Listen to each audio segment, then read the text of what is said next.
Sir నమస్తే, మీ పేరండి? నా పేరు కార్తికేయన్ అండి. కార్తికేయ గారు ఏం చేస్తారండి? నేను ఒక కంపెనీలో సేల్స్ హెడ్గా ఉంటానండి, ప్రైవేట్ కంపెనీలో. సార్ మరేంటి ఓవరాల్గా పరిపాలన ఎలా ఉంది సార్? కూటమి ప్రభుత్వం వచ్చి 2 సంవత్సరాలు అవుతుంది. ఏం సార్ ఎలా? ఇట్స్ ఓకే అండి, అంత కాదు, ఇట్స్ ఓకే. అంటే ఏ పరంగా బాగుందంటారు? ఓవరాల్గా ఇప్పుడు యాక్చువల్లీ ఫిసి ఇప్పుడు రియల్ ఎస్టేట్ కూడా అంత భూమి కూడా లేదు. ముందు మనం అనుకున్న ఇది వచ్చేస్తుంది, అమరావతి వచ్చేస్తుంది, అది ఇది అని చెప్పేసి అంత భూమి ఏం లేదు. ఇట్స్ ఓకే, ఓవరాల్గా పర్వాలేదు అంత ఏమీ. సపోజ్ కంపెనీస్ తీసుకొస్తామని చెప్తా అంటున్నారు కదా. ఇప్పుడు I tell you one thing clearly, ఇప్పుడు కంపెనీస్ తీసుకొస్తున్నారు కరెక్టే. కంపెనీస్ వచ్చి సపోజ్ ఇప్పుడు మీరే ఒక బిజినెస్ మ్యాన్, ఓకే, మీరు ఒక 100 కోట్లు పెట్టాలని ఆంధ్రాలో వస్తారు, మళ్ళీ ఒక గవర్నమెంట్ చేంజ్ అవుతుంది, వాళ్ళు పగ తీర్చుకుంటారు. ఇదేంటంటే పగ తీర్చుకునే గవర్నమెంట్ లాగా తయారైంది తప్ప ఏపీ మీరు అదర్ స్టేట్స్ లైక్ తమిళనాడు తెలంగాణలా కాదు. అది గత ప్రభుత్వం ఫాల్ట్ వల్ల ఇలా జరిగిందా? ఓవరాల్ ఏపీ అంతే, ఒక గవర్నమెంట్ వచ్చి పగ తీర్చుకోవడం, ఇంకో గవర్నమెంట్ వచ్చిన పగ తీర్చుకోవడం అంతే. అంతేగాని ఏపీని డెవలప్ చేద్దాము, జనాల్ని అభివృద్ధి చేద్దాము, ఇది లేదు. మీరేంటంటే ఆ ఫైర్ లేదు ఎవరిలో కూడా. ఓకే, పగ తీర్చుకుందాం తప్ప జనాల మీద, ఒక ప్రభుత్వం మీద ఒక ప్రభుత్వం పగ తీర్చుకుందాం తప్ప జనాలు నలిగిపోతున్నారు. అందుకని మీకు ఇప్పుడు ఎవరైనా ఇన్వెస్ట్మెంట్స్ వచ్చినా కూడా, ఇప్పుడు నేను 1,00,000 కోట్లు ఒక స్టేట్లో పెడుతున్నాను, 1,00,000 కోట్లు పెడుతున్నాను అంటే నాకు డిస్టర్బెన్స్ ఉండకూడదు. సపోజ్ నాట్ ఓన్లీ 1,00,000 కోట్లు, ఒక 100 కోట్లు వచ్చి స్టేట్లో పెట్టినా కూడా డిస్టర్బెన్స్ ఉండకూడదు. అది ఇది అంటే ప్రజల కోసం ఉపయోగించి ప్రజా రాజధాని కావాలంటున్నారు సార్. ఇది నిజమంటే కావాలా వద్దా మనకు రాజధాని అనేది? రాజధాని కావాలి, ఐఎమ్ నాట్ సెయింగ్ దట్ రాజధాని వద్దు అన్నట్లే. కానీ ఓవరాల్గా సపోజ్ ఇప్పుడు మీరు తమిళనాడు కానీ తీసుకున్నారంటే, తమిళనాడు అన్నీ డెవలప్ అయి ఉంటుంది. తిరుచి, కోయంబత్తూరు ఇలా అన్నీ ఇలా డెవలప్. ఇట్స్ నాట్ లైక్ మన ఏపీ అలా కాదు. ఏపీ అన్ని చోట్ల కూడా డెవలప్మెంట్ ఉండాలి. వీడేంటంటే ఓన్లీ వైజాగ్ చూస్తున్నారు, విజయవాడ చూస్తున్నారు తప్ప రాయలసీమ వైపు కాన్సన్ట్రేషన్ చేయట్లేదు. నేను పుట్టి పెరిగింది విజయవాడ, అంతా విజయవాడ, నా స్టడీస్ అంతా ఇక్కడే. రాయలసీమ వైపు చూడట్లేదు, రాజమండ్రి ఇలాంటి చిన్న చిన్న ప్లేసెస్ కూడా డెవలప్ చేస్తే. రాజమండ్రి కూడా ఇక్కడ రాయల్ ఎన్ఫీల్డ్ కంపెనీ కానీ, క్యారియర్ కంపెనీ అలాంటి కంపెనీస్ కోసం తీసుకొస్తామని చెప్తున్నారు కదా సార్. రాయల్ ఎన్ఫీల్డ్ అంటున్నారు. నేను మీకు ఇందాక అదే చెప్తున్నా. ఇప్పుడు ఒక పర్సన్ వచ్చి ఇన్వెస్ట్మెంట్ చేస్తున్నా అంటే భయపడుతున్నాడు. ఎనీ బిజినెస్ మ్యాన్, సపోజ్ మీరే ఒక బిజినెస్ మ్యాన్, మీరు ఒక 100 కోట్లు ఒక చోట ఇన్వెస్ట్మెంట్ చేయాలంటే మళ్ళీ ఇన్వెస్ట్ చేస్తారు, మనకు ఒక ప్రభుత్వం వచ్చి పగ తీర్చుకుంటుంది, అప్పుడు మేము 100 కోట్లు పోయినట్టే కదా. అంతే సింపుల్. భయపడుతున్నారు అనుకోవచ్చు అంటారా? 100% ఇన్వెస్టర్స్ అందరూ భయపడుతున్నారు. అది అంటే పక్కన 40 సంవత్సరాల ఇండస్ట్రీ అనుభవం ఉన్న వ్యక్తి అని చెప్పి అంటున్నారు కదా. లేదు, నేను ఒకటి చెప్తాను, Chandrababu Naidu is a very good administrator, చాలా మంచి ఆయన. I mean it's very good guy, is having a very good support from central government. Okay, Modi is also very nice person. ఆయన కూడా మన దేశాన్ని, ఆయన ఉండబట్టే మన దేశం ఎలా ఉంది ఇప్పుడు. లేదంటే ఇప్పటికి ఎప్పుడు చైనా కానీ పాకిస్తాన్ కానీ ఆక్యుపై చేసేసేది. Because of Modi, Chandrababu is doing the best. But ఏంటంటే ఆయనకి ఈజ్ గెటింగ్ ఆయన ఏజ్ అయిపోతుంది పాపం. ఆయన కూడా మనం తప్పు పెట్టడానికి ఏం లేదు.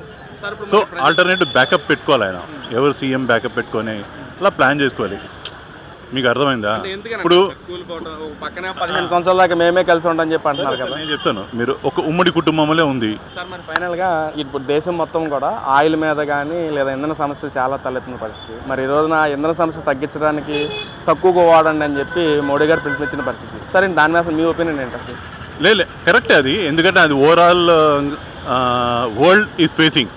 మీరు లాస్ట్ టైం చూసారంటే Singapore president also given the statement like that coming days will be tough for ఒక 1 year 2 years మనకి టఫ్ ఉంటుందని చెప్పి అందరూ ఇచ్చారు. ఓన్లీ మీరు సపోజ్ ఇప్పుడు కరోనా వచ్చింది, మన ఒక్క కంట్రీ ఒకటే బయటపడింది తక్కువ చనిపోవడంలో. మిగతా అందరికంటే చాలామంది చనిపోయారు. అమెరికా లాంటి కంట్రీస్లో కూడా చాలామంది చనిపోయారు. సపోజ్ ఇప్పుడు ఈ ఆయిల్ అనేది అందరూ ఫేస్ చేస్తున్నారు, నాట్ ఓన్లీ ఇండియా.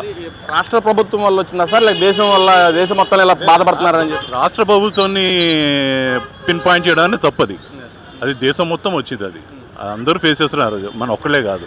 అది సార్ మరి 2029 ఎలక్షన్స్ ఎలా ఉండబోతున్నాయి అనుకోవచ్చు సార్ అసలు?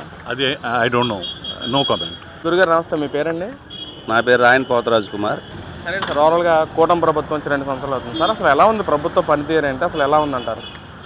ప్రభుత్వ పనివీరు ఇప్పుడు పథకాలు కానీ, ఇప్పుడు వాళ్ళు కూటమి ప్రభుత్వం ఉన్న గౌరవ ముఖ్యమంత్రి చంద్రబాబు నాయుడు గారు కానీ, లోకేష్ గారు, ఉప ముఖ్యమంత్రి పవన్ కళ్యాణ్ గారు కానీ కూటమి ప్రభుత్వం చాలా విశేషంగా కృషి చేసి సామాన్య ప్రజలకి అందుబాటులోకి ఇస్తూ భవిష్యత్ తరాలకి ఉపయోగపడే ఎన్నో ప్రాజెక్టులు తీసుకోవడం, చాలా ఇప్పటి వరకు చాలా గ్రౌండ్ లెవెల్ వర్క్ చేసుకుని సఫలీకృతం అవుతున్నారు.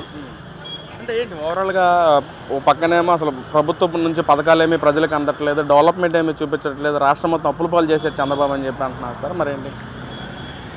గత ప్రభుత్వంలో జరిగిన అవకతవకలన్నీ కూడా సరి చేసుకొని రావడానికి కొంత టైం పడుతుంది. ఏ ప్రభుత్వం మనకి ఉన్న ఒక అడ్వాంటేజ్ అంటే చాలా సుదీర్ఘ రాజకీయ అనుభవం కలిగిన చంద్రబాబు నాయుడు గారు ఉండడం ఈ ఆంధ్రప్రదేశ్ ప్రజలకి చాలా అదృష్టమనే చెప్పాలి. దాంతో ఈ రోజుల్లోని మైగ్రెంట్స్ ఇప్పుడు ఆంధ్రప్రదేశ్ అంటే ఇప్పుడు చదువుకున్న యువత అన్న వాళ్ళు ఎప్పుడు మైగ్రెంట్ అవ్వడంలోనే చూశారు. ఇప్పుడు మా తర్వాత కాకుండా మా పిల్లలు కూడా ఇప్పుడు బయటే ఉన్నారు. బయట అంటే వేరే రాష్ట్రాల్లో ఉన్నారు. వాళ్ళ పిల్లలైనా మైగ్రెంట్ కాకుండా ఇక్కడ ఉండడానికి వీళ్ళు చేసే కృషికి నెక్స్ట్ కూడా వీళ్ళే వస్తేనే ఒక ఆంధ్రప్రదేశ్ అన్నది ఒక కల్పన వస్తుందని చెప్పేసి నేను భావిస్తాను. అంటే ఈ రోజున కంపెనీస్ తీసుకొస్తున్నామని చెప్పి కూటమి ప్రభుత్వ నాయకులు అంటా ఉంటే అటు పక్కన వైసీపీ నాయకులు అసలు మా వల్లే వచ్చినాయని చెప్పి అంటున్నారు. మరి దాని మీద మీ ఒపీనియన్, నిజంగా జగన్మోహన్ రెడ్డి వల్లే వచ్చిన కంపెనీస్ అనేవి మన రాష్ట్రానికి? జగన్మోహన్ రెడ్డి గారు మీద ఎన్ని వచ్చాయి ఎంత వెళ్ళని ప్రజలందరికీ తెలుసు. దానికి ఈ ఎలక్షన్లోనే వచ్చిన ప్రజలు ఇచ్చిన తీర్పే దానికి నిదర్శనం. దాన్ని ప్రత్యేకంగా మేము తెచ్చామని అన్నది ప్రజల నిర్ణయాన్ని బట్టి ఆధారపడి ఉంది. దానికి ఇప్పుడు ఉన్న రూల్ చేసిన గవర్నమెంట్ దానికి నిదర్శనం. సార్ మరి ఇప్పుడు దేశం మొత్తం మీద కూడా ఆయిల్ సమస్య తలెత్తున్న పరిస్థితి. మరి అలాంటి టైంలో ఇటు మోడీ గారు ఆయిల్ తక్కువ వాడడం, రిసోర్సెస్ తక్కువ ఉన్నాయని చెప్పి మాట్లాడటం, ఇటు పక్కన వైసీపీ నాయకులేమో కూటమి ప్రభుత్వం వల్ల ఈ రోజున విచ్చలవిడిగా రేట్లు పెరిగినాయని చెప్పి అంటాం. అది రాష్ట్ర ప్రభుత్వానికి సంబంధం ఉంటారా ఆయిల్ అనేది? ఇప్పుడు ఆయిల్ క్రైసిస్ అన్నది అది గ్లోబల్ ఇష్యూ అండి. దానికి రాష్ట్ర ప్రజలతో ముడిపెట్టడం అన్నది సమంజసం కాదు ఒక సాధారణ పౌరుడిగా నేను చెప్పేది. ఎందుకంటే అది ఓవరాల్గా జరుగుతుంది, మనకే కాదు ప్రపంచవ్యాప్తంగా ఆయిల్ క్రైసిస్ అన్నది మొదలైంది.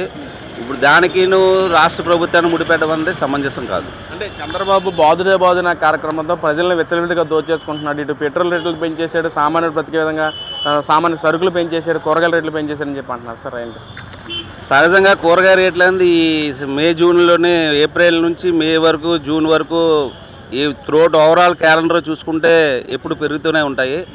ఓవరాల్ అంటే ఇప్పుడు మనకి ఒక లబ్ధి కావాలంటే కొన్ని వదులుకోక తప్పదు.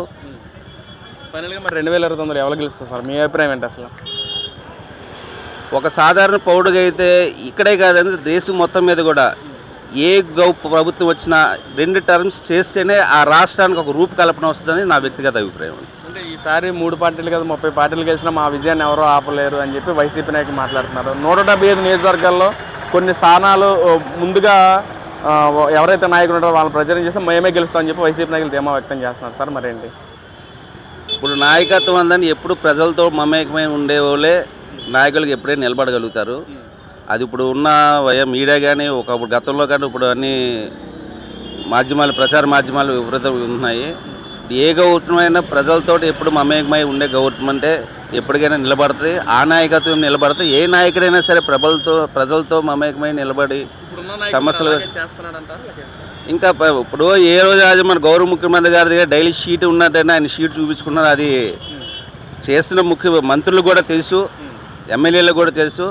అంతిమంగా ఏంటంటే ఎవరైనా ప్రజల వద్దకి ఎప్పుడు నిత్యం ప్రజల్లో ఉండేవాళ్ళే ఎప్పటికైనా నిలబడతారు. ఏ నాయకులైనా కానీ ఏ పార్టీకి సంబంధించిన నాయకులైనా సరే. Thank you sir.